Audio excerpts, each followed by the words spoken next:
Hello, in this video I will show you what's new in the hair tool. So I added curve modeling.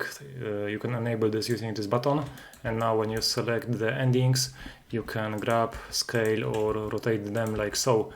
And the advantage of doing this in object mode is that in the edit mode you see this point mess. It's hard to see what is going on, so that's why I kind of wanted to avoid modeling in edit mode. So you can select to edit the one end or switch using this button to model and grab the other end. There is option to unpin the other ending like so. So you can move those pins. And one thing to note about this mode is that left click will now select the curves endings. If you want to select other object, then left click won't work. You have to control left click to select other objects.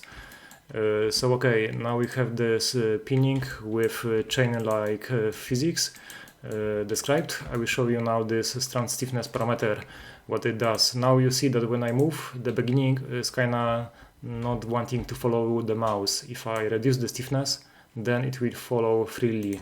But in case of this hair, when I move the hair, it is going to the head. So that's why there is this stiffness parameter that will make only the tips of the hair move. There is also this draft bias parameter. If I model the roots, you cannot see the points of the roots because they are embedded into the head. So with draft bias, I can now see them and move them. There is also ordinary normal mode for movement. So in this mode, when I grab some points, they will move with soft selection like normal grabbing, translation, scaling and rotation. Note that the soft selection itself is disabled. You don't have to enable it, but you can use different profiles to affect the look of the transformation.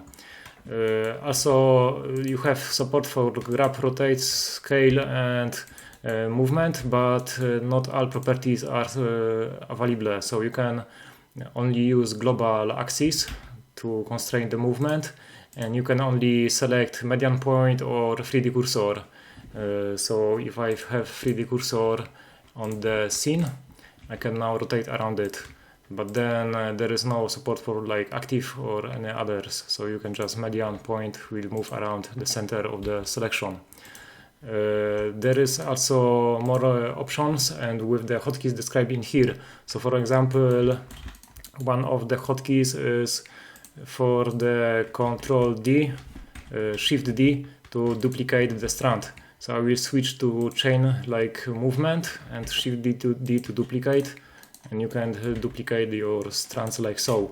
With delete, you will delete the whole strand, or you can use X key to delete the cut-like mode. So before I show you the cut, I will show you that control scroll will move the points. So you are not constrained to only select one end or the other end.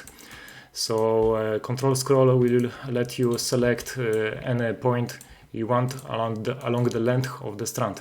So now the point of this is that you can select the points in the middle, press X and use cut mode, and this way your hair strands will be shortened like so. Okay, so I think that describes the basics of the modeling tools. There is also new linear deformer. It is based on Miniature's linear deformer, but it was modified to work with the curves. The hotkey is Control D. You press Control D and then left click and drag to show the gizmo. Now when you release the mouse button, you can grab, rotate or scale those hair or bend, and the hotkeys are shown in here. And when you are done, you can right click to accept. So this will help you to move quickly and deform the hair.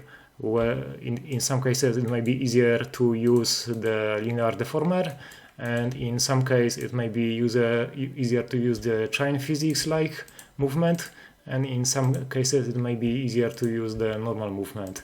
It depends it depends what you need at the given moment. There is also a way to adjust with Alt-S the taper of the curves. So because I have the ending selected, Alt-S will scale the bottom, and with middle mouse scroll I can change the influence of the along the length of the strand. If I press 0, then it will scale to the sharp tips, and the profile of the fall-off can be also changed in here. So yes, I showed you the basic new modeling tools. Now I want to show you that there is new straighten mode. So basically each strand has this first segment that the straighten tool will try to align the whole strand to.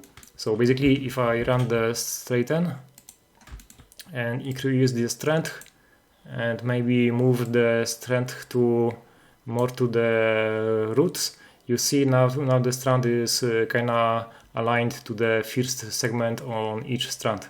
And the offset is basically describing how want you offset the straightening from the roots to the tips. And the contrast is affecting how the transition of straightened versus not straightened hair is, how the transition is happening. So if I run the straighten in here and maybe offset this to not affect the root so much, and maybe increase the contrast slightly, we have this effect. So if I undo and redo, this is the comparison of the hairs. So yes, those are the basic modeling tools. And one last thing I wanted to show is that you can now quickly convert few hair curves to final mesh. So in the past, to convert this and this to mesh, you will have to convert curve ribbons to mesh ribbons once, and then run this again on another mesh, then join those meshes, and it's kind of lots of clicking. So now you just select both of them, and you can run this finalize hair, and you select which material to use. Now we have only one, so there is nothing to select, and you see now we have mesh that is made from both of those curves. You can export this to any game engine, then delete this and modify your hair to your liking. And when you are done with modifications, you can just run this again. And so yeah, I hope you will find this update useful, and see ya.